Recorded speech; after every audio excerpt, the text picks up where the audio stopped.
नमस्कार छात्रों, आज हम लोग वर्ड सेंस डिसएम्बिगुएशन के बारे में पढ़ेंगे। वर्ड सेंस डिसएम्बिगुएशन से आपने क्या क्या समझा है, ये शायद आपने इसके पहले वर्ष में जो सेमेस्टर सेकंड में कुछ पार्ट हुए थे तो उसमें भी आपने पढ़ा होगा कि WSD क्या है। तो यहाँ हम थोड़ा सा बेसिक पढ़ेंगे, फिर उसके अप्रोचेस, उसके टेक्निक्स के बारे में पढ़ेंगे और फिर वो क्यों चैलेंजिंग है, कौन कौन से एप्लीकेशंस में उसका प्रयोग किया जाता है, ये सारी चीज़ें पढ़ेंगे। तो यहाँ देखिए, सबसे पहले वर्ड सेंस डिसएम्बिगुएशन ये जो भाग है, इसे संगणकीय भाषा विज्ञान के अंतर्गत हम लोग अभ्यास कर सकते हैं। तो ये वर्ड सेंस डिसएम्बिगुएशन में क्या होता है, देखिए यहाँ पर वर्ड सेंस डिसएम्बिगुएशन लिखा है, सेंस डिसएम्बिगुएशन। तो एक समझना ये है कि एम्बिगुएट जो सेंस बन रहा है उसे हमें डिसएम्बिगुएट करना है। जैसे कि हमने एम्बिग्यूटीज़ में पिछले बार देखा था कि देखिए, अगर मैं यहाँ बैट लिखती हूँ और यहाँ पर बैट लिखती हूँ, तो अगर मैं बैट प्ले शब्द से जोड़ती हूँ तो मैं वो बल्ला समझती हूँ, और बैट में अगर फ्लाई से जोड़ती हूँ तो वो एक बैट, एक जो मैमल है उसके बारे में मैं बताने जा रही हूँ। तो ये जो दोनों का सेंस है, इस दोनों के सेंस को एप्रोप्रिएटली डिसएम्बिगुएट करना, मतलब उस संदिग्धता को तोड़ना ही वर्ड सेंस डिसएम्बिगुएशन कहलाता है। तो यहाँ पर हमने ये देखा है कि इस सेंस में, जैसे मान लीजिए कोई शब्द है तो शब्दों के कई सारे सेंसेस होते हैं, उसमें से कई सारे भावनाएं हमें मिलती है। जैसे कि ये अभी एग्जाम्पल हमने देखा, तो यहाँ जो भी सेंसेस है उस सेंसेस के एप्रोप्रिएट मीनिंग निकाल के एप्रोप्रिएट जगह पर उसका उपयोग करना ही हम इस प्रक्रिया को WSD बोलेंगे। तो यहाँ देखिए, हम देख सकते हैं अंग्रेज़ी का मैंने एक उदाहरण लिया है कि टाइप ऑफ फिश और टाइप ऑफ लो फ्रीक्वेंसी। तो ये पता है किस शब्द के लिए उपयोग में लाया गया है? बास। बास का मतलब होता है लो फ्रीक्वेंसी का टोन। हम बोलते हैं हमेशा कि इसका बास आप बढ़ाइए, घटाइए, तो ये म्यूज़िक या फिर टोन के रिलेटेड ये शब्द आता है। और बाज एक टाइप ऑफ फिश भी है, मछली का एक प्रकार है।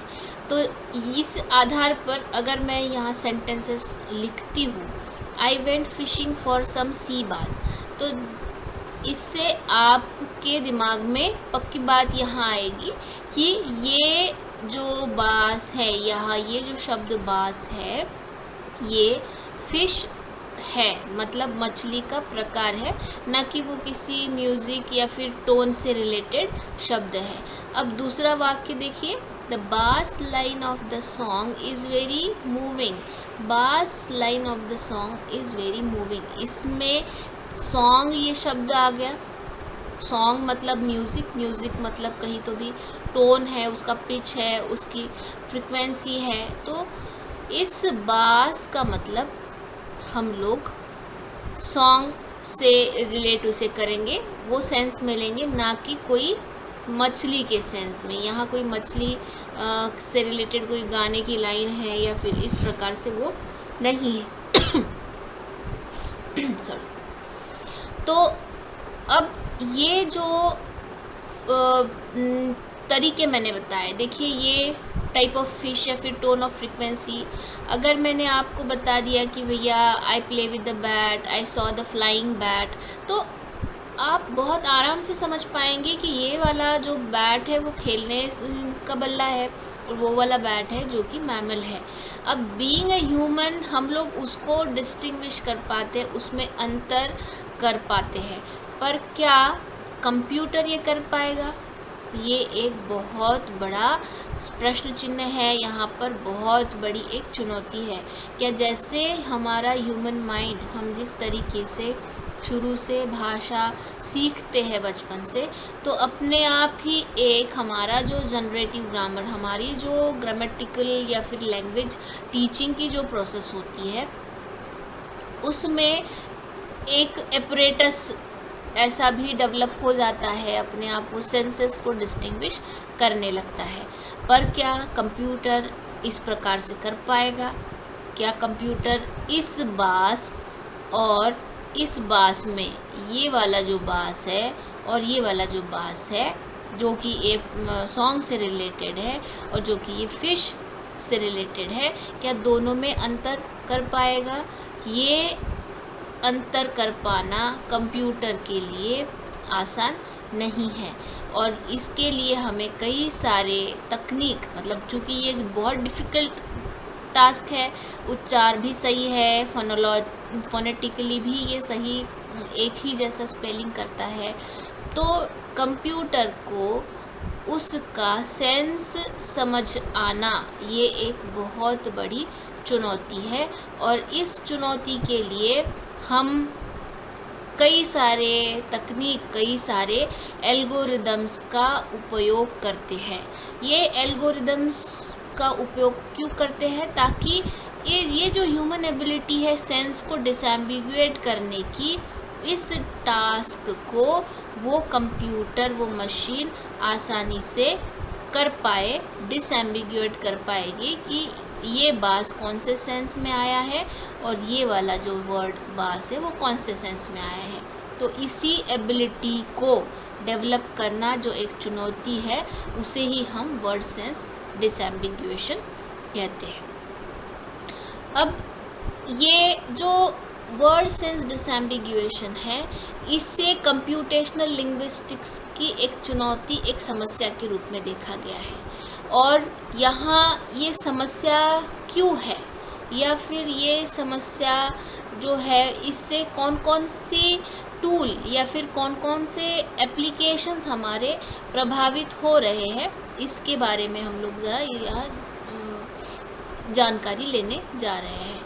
तो कंप्यूटेशनल लिंग्विस्टिक्स में हम लोग देख सकते हैं कि भाषा विज्ञान, संगणकीय भाषा विज्ञान एक ऐसी शाखा है, ऐसी विद्या शाखा है जिसमें कि हम लिंग्विस्टिक्स के जितने भी एस्पेक्ट्स हैं उसे हम संगणक द्वारा कराने की कोशिश करते हैं। मैं कोशिश इसलिए बोल रही हूँ कि ऐसे कई एस्पेक्ट है जहाँ अभी हम अब तक पहुँच नहीं पाए हैं। तो वर्ड सेंस डिसएम्बिगुएशन की it is open problem in computational linguistics concerned with identifying which sense of the word is used in the sentence। तो ये सेंस को कौन सा सेंस हमने उपयोग में लाना है, ये इंडिकेट करने वाली जो प्रॉब्लम है, वो एक बहुत बड़ा प्रॉब्लम है कंप्यूटेशनल लिंग्विस्टिक्स का। अब इस प्रॉब्लम को आगे बढ़ाते हुए हम लोग ये देखेंगे कि ये इसकी शुरुआत कहाँ से हुई। अब ये WSD वर्ड सेंस डिसएम्बिगुएशन की शुरुआत हुई है आपकी 1940s से। बेसिकली यहाँ पर जब मशीन ट्रांसलेशन की हम बात करते हैं तो 1940s में ये देखा गया कि जब मशीन ट्रांसलेशन करने वाली जो मशीनें थी, वो मशीनें उस तरीके का ट्रांसलेशन नहीं कर पाती थी जिस तरीके से हम मनुष्य प्राणी कर लेते हैं। अब मशीन ट्रांसलेशन में, जैसे कि मैं उदाहरण के तौर पर, हमने पहले भी ये देखा हुआ है कि यहाँ पर किसान हल चलाता है। अब ये जो हल है, देखिए ये हल का मतलब अगर मैं इसे मराठी में ट्रांसलेट करूँ तो हल का मतलब होता है सुलझाना। तो किसान उपाय सुचवतो, इस तरीके का यहाँ पर ट्रांसलेशन हो जाता है। अब मैं ये बोल सकती हूँ कि I put an application, I put an application. देखिए इसका अगर वाक्य बनता भी नहीं है तो थोड़ा उदाहरण के लिए देख लीजिएगा कि आई पुट एन एप्लीकेशन, मैंने एप्लीकेशन रखा मतलब आवेदन रखा। तो आवेदन जो है, ये आवेदन, क्या मैं ये बोल सकती हूँ कि एप्लीकेशन एक सॉफ्टवेयर या एक अनुप्रयोग भी हो सकता है। एक आवेदन न होते हुए ये एक अनुप्रयोग भी हो सकता है। अब यहाँ पर जिस तरीके से हम ट्रांसलेट करेंगे तो उसने कौन से सेंस में उसको ट्रांसलेट करना है। सही में क्या वो आवेदन है, आई पुट एन एप्लीकेशन, क्या मैंने अनुप्रयोग रखा। तो ये जो डिसएम्बिग्यूटी, ये जो एम्बिग्यूटी है, इसको डिसएम्बिग्यूएट करना, सुलझाना एक मशीन ट्रांसलेशन के टर्म में बहुत बड़ा चैलेंज है, क्योंकि यहाँ पर उस सेंस में उस शब्दों का अर्थ लेना, सेंस का मतलब है उस शब्दों का एक तरीके से अर्थ लेना, योग्य अर्थ में उसका ट्रांसलेशन करना। ये एक 1940s में जब शुरू हुआ ये मसला कि मशीन ट्रांसलेशन करना है, तो यहाँ पर ये WSD का प्रॉब्लम दिखाई दिया। अब आगे जो 1940s में क्या हुआ, वैरेन वीवर जो है, इन्होंने पहली बार इस प्रॉब्लम को इंट्रोड्यूस किया 1940s में। Weaver first introduced the problem in a computational context in his 1940s memorandum on translation। तो इन्होंने ओपनली इस प्रॉब्लम को 1949 में रखा, और उसके बाद बार हिलेट 1960s ने उन्होंने ये बताया कि WSD word sense disambiguation electronic computer के बस की बात नहीं है। इलेक्ट्रॉनिक कंप्यूटर इससे सुलझाने में सक्षम नहीं है, क्योंकि इस कंप्यूटर में एक लिमिटेड नॉलेज होता है। लिमिटेड नॉलेज हम इसलिए बोलते हैं कि हम जब डेटा उसे फीड करते हैं तो उस डेटा का ही उपयोग करके कंप्यूटर चलता है।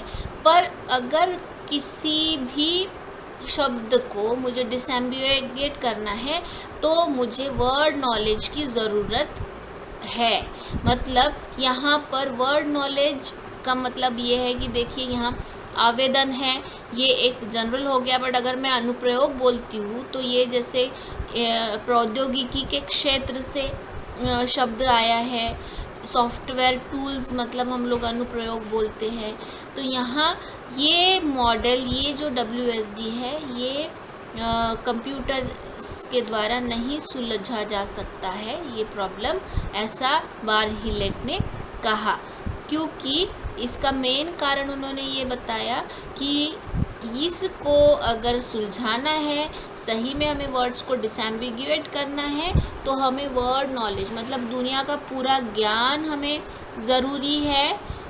क्योंकि उसी तरीके से अगर मैं बोलूँ कि मान लो कोई मेडिकल से रिलेटेड शब्द है या फिर कोई फार्म एग्रीकल्चर से है, टूरिज़्म से, एजुकेशन से, तो हो सकता है कि एक ही शब्द कई सारे सेंस में, कई सारे अर्थों में प्रयोग में लाया जा सकता है। अब देखिए मैं उदाहरण यहाँ बताऊँगी कि जैसे अभी मैं यहाँ एक शब्द लिख रही हूँ, डिप्रेशन। तो ये डिप्रेशन अगर जैसे ही मैंने कहा तो डिप्रेशन आप बोलेंगे कि भैया ये तो है ना, ये जनरल मतलब जनरल हेल्थ या फिर मेडिकल फील्ड से रिलेटेड शब्द है।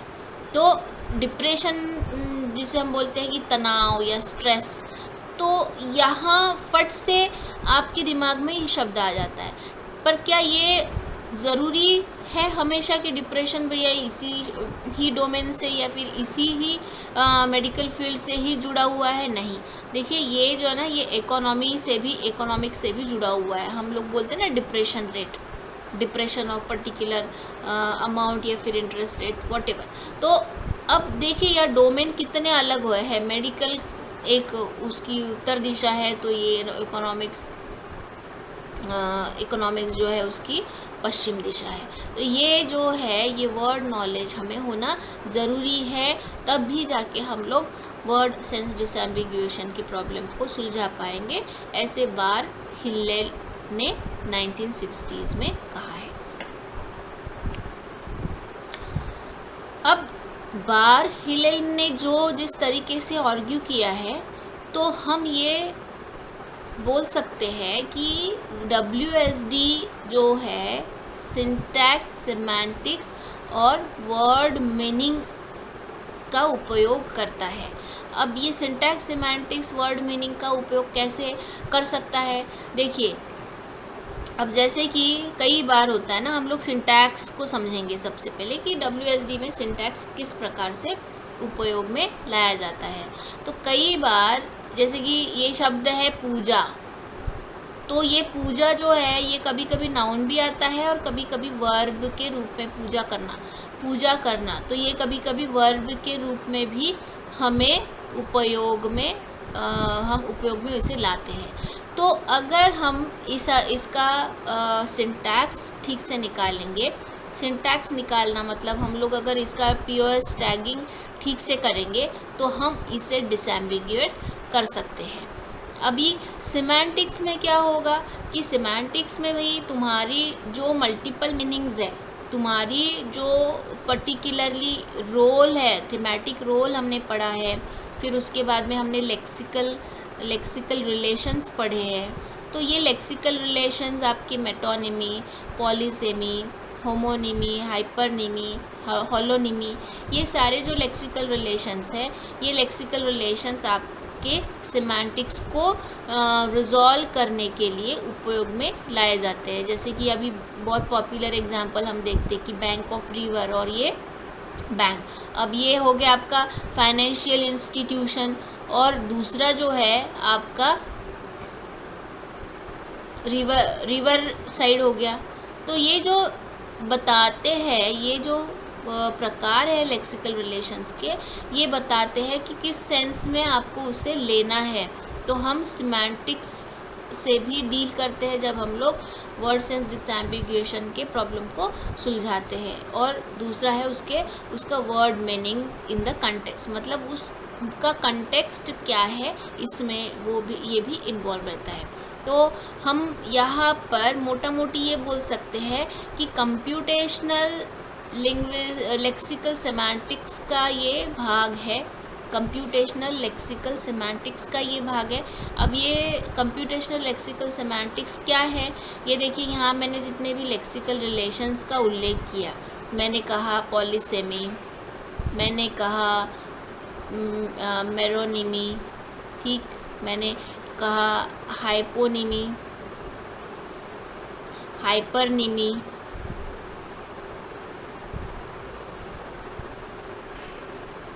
उसके बाद में सिनोनिमी, एंटोनिमी। तो इस तरीके के जितने भी लेक्सिकल रिलेशंस है, ये लेक्सिकल सेमांटिक्स से रिश्ता रखते हैं अपना। तो इसे कंप्यूटेशनली हम कैसे रिप्रेजेंट करेंगे, कैसे डिज़ाइन करेंगे, इस में ही हम बोल सकते हैं कि वर्ड सेंस डिसएम्बिगुएशन की समस्या को हम सुलझा पाएंगे अगर हम लोग ये सारी चीज़ें बराबर से इम्प्लीमेंट कर पाए तो अब ये वर्ड सेंस डिसएम्बिगुएशन ऐसा प्रॉब्लम है जिसमें कि सिंटैक्स, सिमेंटिक्स, वर्ड मीनिंग, उसका कंटेक्स्ट, ये सारी चीज़ें एक साथ हमें प्रयोग में लानी है। तो इस वजह से इस वर्ड सेंस डिसएम्बिगुएशन को AI कंप्लीट प्रॉब्लम भी बोल सकते हैं। AI कंप्लीट प्रॉब्लम का मतलब है कि ऐसा प्रॉब्लम वो कि बहुत ज़्यादा डिफ़िकल्ट है कंप्यूटर के लिए सॉल्व करना, which means that it's as hard as the most difficult problem in AI। मतलब आज के डेट में जितने भी डिफ़िकल्ट प्रॉब्लम्स है AI में, उसके बराबरी का ये प्रॉब्लम है। तो इसे हम AI कंप्लीट प्रॉब्लम बोलते हैं। तो हमने वर्ड सेंस डिसएम्बिगुएशन के बारे में एक इंट्रोडक्टरी ही पार्ट यहाँ पर देखा हुआ है। ये देखिए, मैं फिर से एक बार कर लेती हूँ, मतलब आप यहाँ देख सकते हैं आप कंसिडरिंग अ सेंटेंस, ये उदाहरण है, सारे जो है एग्जाम्पल्स है ताकि आपको और अच्छे से समझे कि क्या है वर्ड सेंस डिसएम्बिगुएशन। तो हम इस वाक्य से शुरुआत करते समझने के लिए। जैसे कि आप देख सकते हैं यहाँ मैंने पहले भी स्लाइड में वो उस तरीके का एग्जाम्पल लेके समझाया है। तो यहाँ पर हम लोग फिर से देखते हैं वो एग्जाम्पल। आई कैन हियर बास साउंड। अब आई कैन हियर बास साउंड, दे लाइक ग्रिल्ड बास। अब ये जो दोनों वाक्य है, इस वाक्य का आपको मीनिंग समझ में आया होगा, आपको सेंस समझ में आया होगा कि इस बास का क्या है और इस बास का सेंस क्या है। अब ये जो बास है ये डेफिनेटली वही है कि low frequency of tones, low frequency जो है म्यूज़िक से रिलेटेड होती है या फिर सॉन्ग से रिलेटेड होती है, और बास है आपकी टाइप ऑफ फिश। अब ये जो हमने देखे थे ये पहली स्लाइड में हमने उससे डिस्कस किया था एग्जाम्पल के तौर पर अब क्या होता है कि जैसे कभी कभी ये जो वर्ड होता है एक अकेला वर्ड उसके करेक्ट सेंसेस को नहीं डिफाइन कर सकता। करेक्ट सेंसेस को डिफाइन करने के लिए अब देखो बास और बास, इससे हमें कोई भी करेक्ट सेंस का पता नहीं चलता है कि भैया ये बास कौन से कंटेक्स्ट में है और इस बास का क्या सेंस है या फिर क्या अर्थ बन सकता है। तो हमेशा सेंस के लिए हमें एक से ज़्यादा शब्दों की ज़रूरत पड़ती है। अब एक से ज़्यादा शब्द हम कैसे लेंगे, तो ये बेसिकली हमारे सराउंडिंग वर्ड्स होते हैं। तो जब हम लोग आगे पीछे के उसके शब्द देखते हैं, सराउंडिंग वर्ड्स, आगे पीछे कौन से शब्द आए हैं, उस शब्दों को अगर हम लोग देखते हैं या फिर हम लोग उसकी जांच करते हैं तो हमें पता चलता है कि यहाँ पर बास आया है साउंड के साथ, ये वाला बास आया है ग्रिल्ड के साथ। तो पता चल जाएगा कि ग्रिल्ड मतलब एक कुकिंग होता है, कुकिंग की प्रक्रिया को हम लोग पकाने की प्रक्रिया को ग्रिलिंग बोलते हैं, ग्रिल बोलते हैं। तो यहाँ पक्की बात है कि ये बास जो है ये खाने की चीज़ है जिसे ग्रिल किया जा रहा है। तो डेफिनेटली ये फिश होगा, ना कि ये टोन होगा। और जैसे ही ये वाला जो बास है ये साउंड के साथ आ रहा है, इसका जो आगे पीछे का सराउंडिंग वर्ड है, हियर है या साउंड है, और ये सारे जो दोनों बोल सकते हैं, ये शब्द जो है ये बताते हैं कि ये म्यूज़िक हो गया या फिर सॉन्ग हो गया, इन शब्दों से ही रिलेटेड है। तो हम यहाँ बोल सकते कि उस शब्द का सेंस, उस शब्दों का जो सही मतलब है या सही अर्थ है, सही अर्थ कब हम पता कर सकते हैं। हम ह्यूमन बीइंग की मैं बात नहीं कर रही हूँ, कंप्यूटर की बात कर रही हूँ। कैसे पता करेंगे, जब उसके आगे पीछे के कोई शब्दों के बारे में हमें पता है, आगे पीछे के कौन से शब्द है इसके बारे में अगर हमने जानकारी ली तो हम लोग इसका सही अर्थ या फिर इसका सही सेंस पकड़ सकते हैं। तो यहाँ पर हम बोल सकते कि सेंस टैगिंग भी ज़रूरी है। तो सेंस टैगिंग कैसे होगा, देखिए मैंने यहाँ पर दूसरा जो वाक्य है उसका सेंस टैगिंग किया हुआ है। दे लाइक मतलब एन्जॉय, यहाँ एन्जॉय, ग्रिल मतलब कुक्ड, बास मतलब फिश, यहाँ पर टैगिंग करना ज़रूरी है। तो ये सारे जो है आपके सेंस टैग है। बास को फिश बोलना है, ग्रिल को कुक बोलना है, लाइक को एन्जॉय बोलना है। तो हम बोल सकते हैं कि ये वाक्य हमने सेंस टैग्ड किया है। तो इससे मैं ये समझती हूँ कि वर्ड सेंस डिसएम्बिगुएशन की जो बेसिक कॉन्सेप्ट है, बहुत ही मूलभूत अवधारणा है, वो आपको यहाँ समझ में आई है। हम लोग आगे की कक्षा में वो वर्ड सेंस डिसएम्बिगुएशन के अलग अलग अप्रोचेस के बारे में पढ़ेंगे, उसके और जो कोई अधिक समस्या या फिर चुनौतियाँ हैं उसके बारे में पढ़ेंगे। नमस्कार।